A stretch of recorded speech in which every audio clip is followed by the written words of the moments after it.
Majority of you might have forgotten, but the system never forgets. They will never underrate you again. Yes, they may have people page on social media laughing at you, making jokes and all of that about your Peter Obi, but the entire system. That is why today, even if you see any member of TINUBU's illegitimate regime on TV, on radio, on social media, you can tell the obsessions they have there with Peter Obi and you, the Obidients.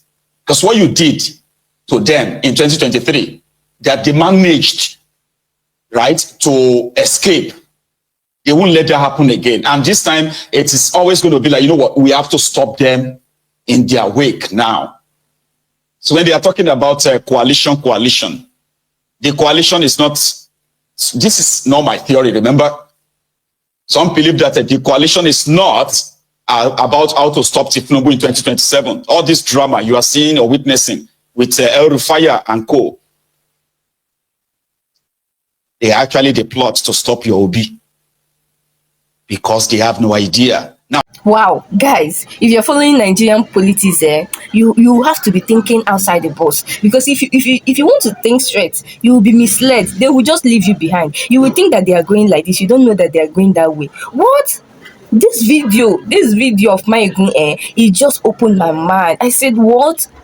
God, why didn't I think about it this way? This coalition that we are talking about, they want to form a strong coalition to bring down TINUBU. Do you know that it is actually for Peter Obi? Hey, because Obedience showed them Pepe 2023. Now they do not want history to repeat itself, and they are coming in any way possible. Wow. Guys, this video opened my eyes, and when you watch it, you will see what I'm talking about. Just watch this video. We'll come back for the analysis. Of coming together to form a coalition that will then dislodge these rogues, these organized criminals, might have something to worry about again.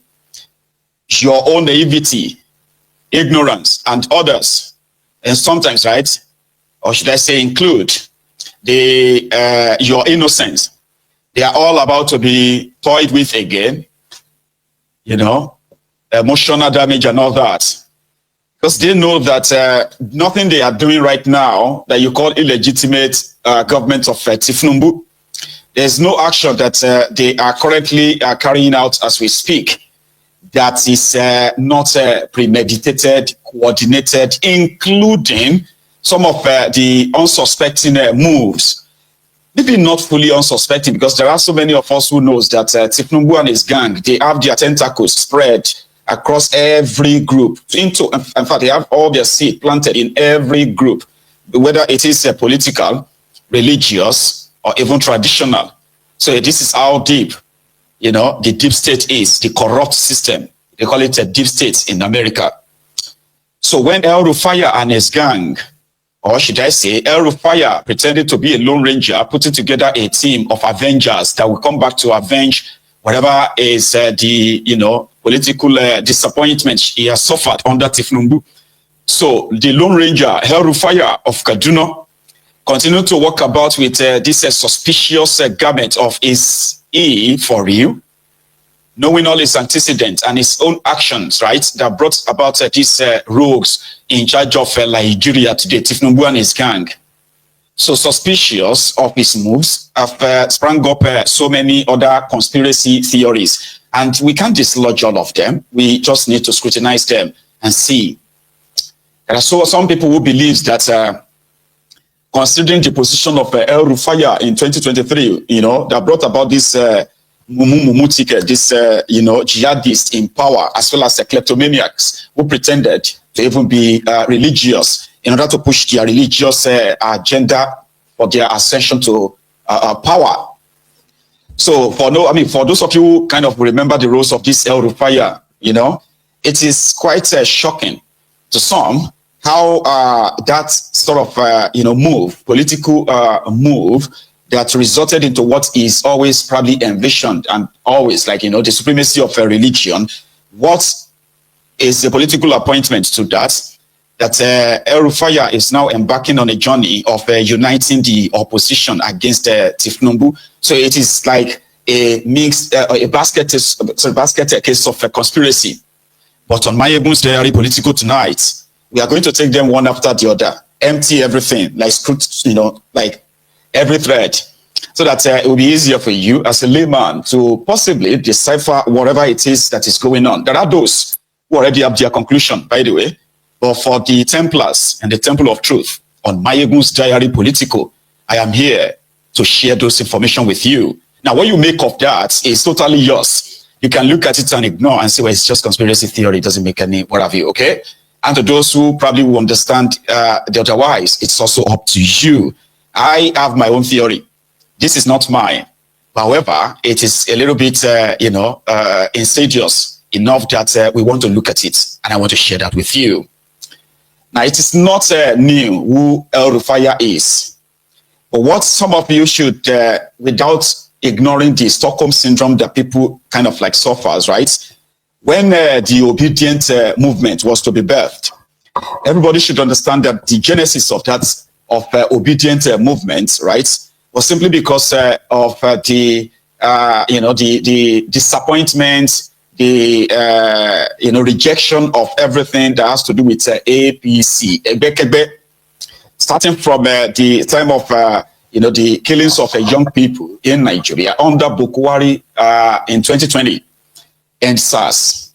So other atrocities committed by the APC against the young people in Nigeria, which finally got them interested in politics than ever before, using the social media to share all information that could possibly help their curiosity.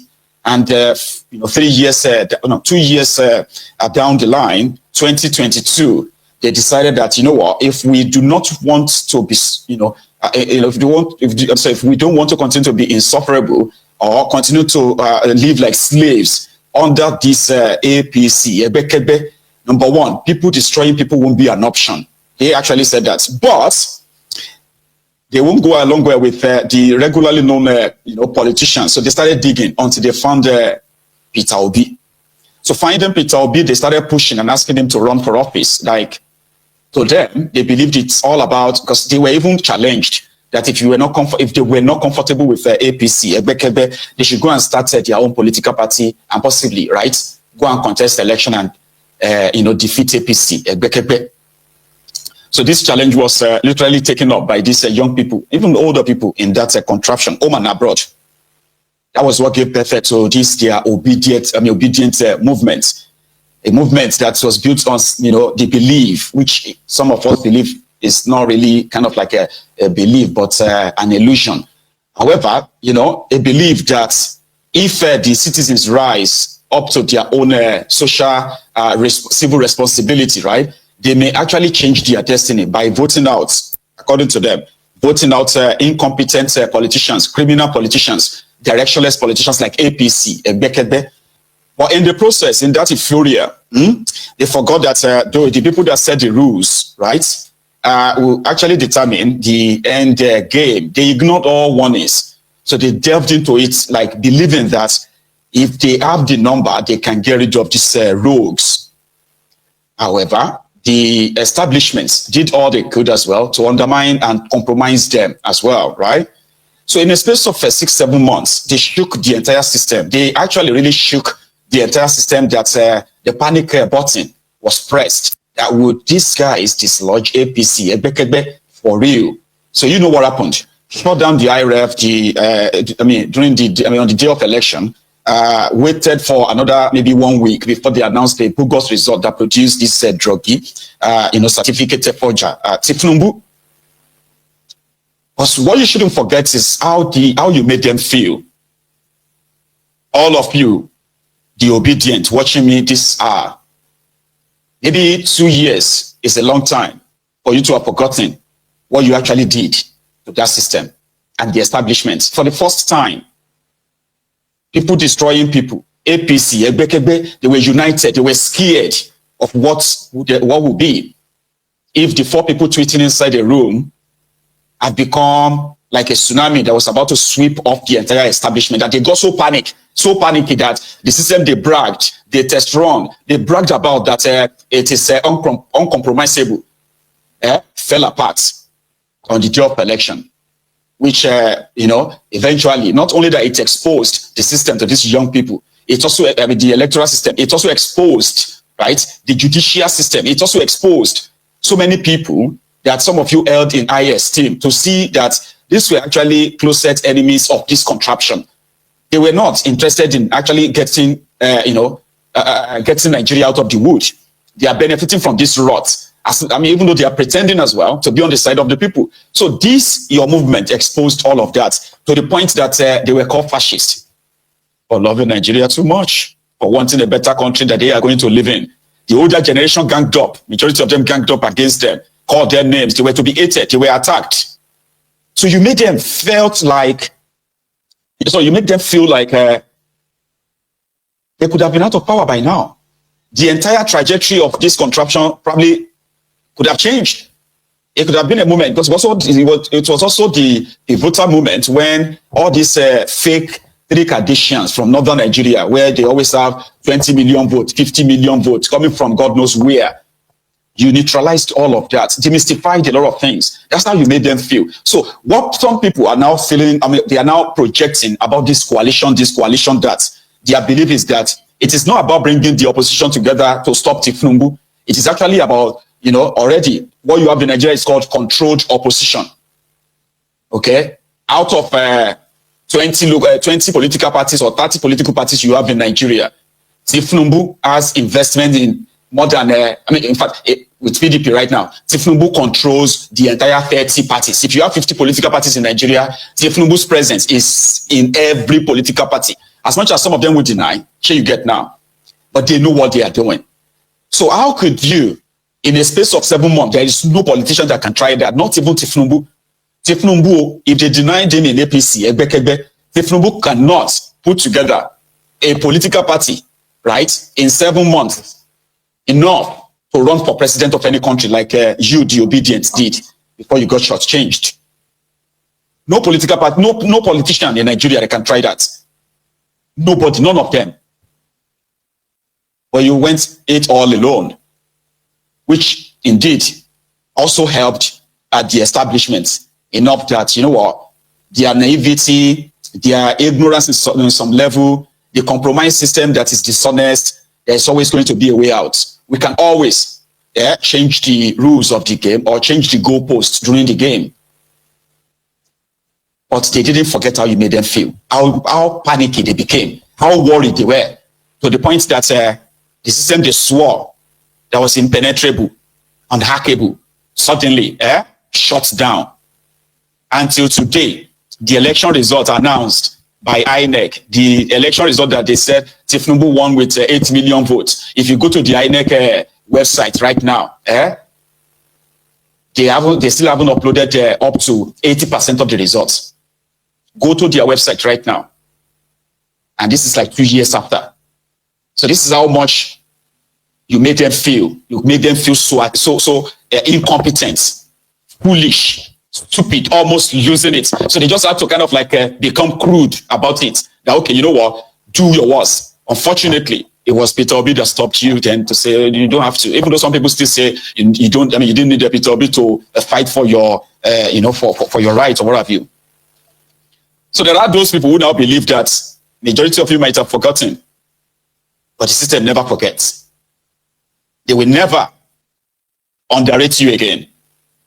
Yes, they may have people paid on social media, laughing at you, making jokes and all of that about your Peter Obi, but the entire system. That is why today, even if you see any member of TINUBU's illegitimate regime on TV, on radio, on social media, you can tell the obsessions they have with Peter Obi and you, the Obidients. Because what you did to them in 2023, that they managed, right, to escape. They won't let that happen again. And this time, it is always going to be like, you know what, we have to stop them in their wake now. So when they are talking about coalition, the coalition is not, this is not my theory, remember? Some believe that the coalition is not about how to stop TINUBU in 2027. All this drama you are seeing or witnessing with RUFAI and co. They actually the plot to stop your Obi because they have no idea now that they are actually losing it so much. You know, if to say Nigeria is United Kingdom or other Western countries, they will tell you today what is TINUBU's public rating, what is TINUBU's government's public acceptance, and then you will get to see how much they have been so despised by the people, even some of their own pretentious abobakus. If you conduct a poll to check on these people and say, how do you feel about this TINUBU? If TINUBU's rating is up to 7-10% in Nigeria, it's very good score. Trust me, it is a good score if TINUBU manages to have 10% rating in Nigeria. So every day, more and more people are actually even looking forward to what Peter Obi has to do. Now, you may, like I said, they have committed, they have commissioned some people to continue to probably, toy with your emotion, this and that on social media. But in the way they are talking about your Obi every now and then, it is enough to let you know that this obsession is not ordinary. And therefore, if you shock them in 7 months, what are you capable of doing in 4 years? Obedient, this is a wake-up call. This is a wake-up call, I tell you. The worst thing that will happen to Peter Obi is him joining that fake coalition. Because just like Maiyegun just explained, that this coalition is not against TINUBU, but against Peter Obi. Because they will know that once Peter Obi gives in and joins them, the vote will be divided. And at the end, TINUBU will get the highest and win again. Wow, this is an eye-opening video, I must tell you. I never see it from this angle until I watch this video, and this is making a whole lot of sense. Hey, this APC, just imagine, did you hear when this man said that in all the party that exists in this Nigeria, that TINUBU has his men inside there? Because tell me, how come after everything that Obidients did in 2023? Well, I trust Obidients, and I know that with this information, they are going to so work with it come 2027. Let's see what happens. Guys, what do you think about this? What do you think about this insight? Please share me your opinion in the comment section. Don't forget to like and share this video so that others will see what is happening, so you will not be rejoiced at any coalition, because hey, it is not about to favor you. I will see you in my next video. Subscribe to our channel, please.